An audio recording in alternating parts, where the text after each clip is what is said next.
Hello, beautiful people, and welcome to the Big Ten Basketball Media Days with the women's basketball, live from the Donald E. Stephens Convention Center in Rosemont, Illinois.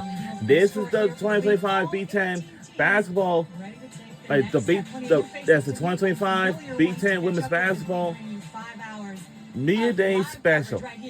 So now, as you can see, and welcome. And I'll say today we're going to interview a lot of 18 teams in this. And of course, we got the newest member of our coverage. We'll check in with them in just a little bit. But ladies, I love Media Day because hope is we have a very 18 teams in this Big Ten conference.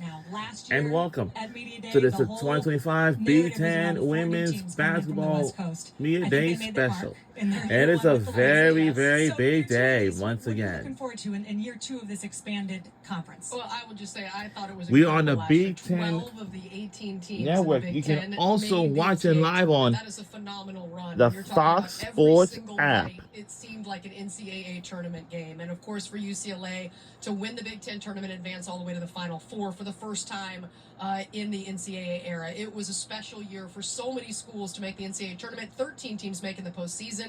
Don't forget Minnesota didn't make it, and then they ran all the way through and won the WBIT. So the quality of play, the stars on display last year was special, and so many returned. Well, it's undeniable. What you talked about, it's undeniable, the quality of play, the caliber of the coaches. We have some coaches in this league who've done some phenomenal things. That WBIT championship that you just talked about, that Don Plitzweit won. I know Shauna Green, Kim Barnes-Rico, Terry Morin have also won that championship. But how about Brenda Frese winning a national championship in this league?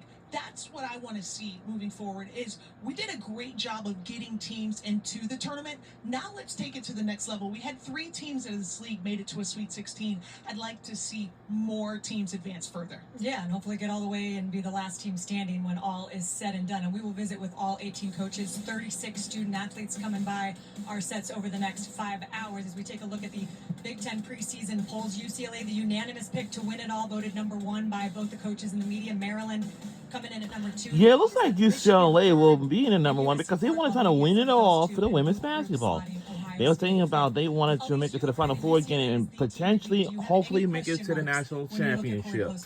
I'm not sure yet, but you know, national championship contender. that's why we're going to interview a lot of these maybe head coaches or something like that. But I have to see. I mean, like, we got to see. She is a potential first-round WNBA draft pick. I love her game. She's a 50-40-90 shooter.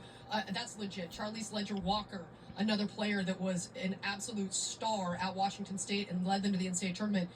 Every year she was there, which was unprecedented in that school's history. So they added more pieces to go along with Lauren Betts, the Defensive Player of the Year, Kiki Rice. I mean, and they returned 5 starters. So they have all the pieces that you need to make a run to a natty. Yeah, it's hard to disagree with you on that, but I'm going to do it. Love it. Yes. She's already just bringing the shot, Shimmy. Let's go. If there is a team in this league that's built to challenge UCLA, I think it's Brenda Frese and Maryland, and what she's just been able to do year in and year out. I almost feel like Brenda Frese, you get greatness fatigue with her.